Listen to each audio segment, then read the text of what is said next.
Durga, yang sejak awal sudah kepincut pada Vikram, tidak pernah merasa malu untuk menyapanya lebih dulu. Ia bahkan terang-terangan menyebut Vikram sebagai pria yang sangat seksi. Namun, Vikram hanya menanggapinya dengan senyum tipis, tanpa memberi respons berlebihan. Baginya, perhatian Durga tidak pernah lebih dari sekadar godaan yang lewat begitu saja. Suatu malam, sepulang Vikram menonton bioskop bersama teman-temannya, Durga tiba-tiba menelepon. Ia mengaku rindu dan ingin diajak menonton atau sekadar berkencan di malam hari. Namun sekali lagi, Vikram tidak membalas perasaan itu. Bagi Vikram, Durga hanyalah seorang teman dan perasaannya tidak akan pernah berubah. Di malam yang sama, sebuah kejadian lain terjadi.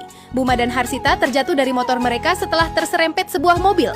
Untungnya keduanya tidak mengalami luka serius, namun pengendara mobil, seorang pria parubaya, justru mengomel panjang lebar dan menyalahkan mereka.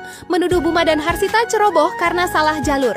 Kebetulan Vikram dan gengnya melintas di lokasi dan melihat keributan itu. Vikram mengenali Buma dan Harsita sebagai mahasiswi dari kampus yang sama. Ia pun menghampiri mereka dan menanyakan apa yang sebenarnya terjadi. Buma segera menenangkan keadaan dengan mengatakan bahwa mereka baik-baik saja dan meminta Vikram untuk tidak memperbesar masalah.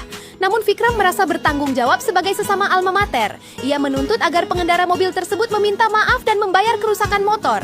Pria itu menolak keras dan memperingatkan Vikram agar tidak ikut campur. Perkataan itu memancing emosi hingga perkelahian pun tak terhindarkan. Vikram dan gengnya mengeroyok pria tersebut, bahkan memukul wajahnya dengan sangat keras. Buma hanya bisa terpaku ketakutan melihat sisi brutal Vikram yang belum pernah ia lihat sebelumnya. Pemukulan baru berhenti setelah pria itu akhirnya mau meminta maaf. Tanpa menunggu lebih lama, Buma segera mengajak Harsita pergi meninggalkan lokasi. Keesokan harinya, Buma dikejutkan oleh kabar dari Harsita. Pria pengendara mobil semalam ternyata adalah seorang polisi. Akibatnya, Vikram dan gengnya dijemput paksa dari asrama kampus pada pagi hari.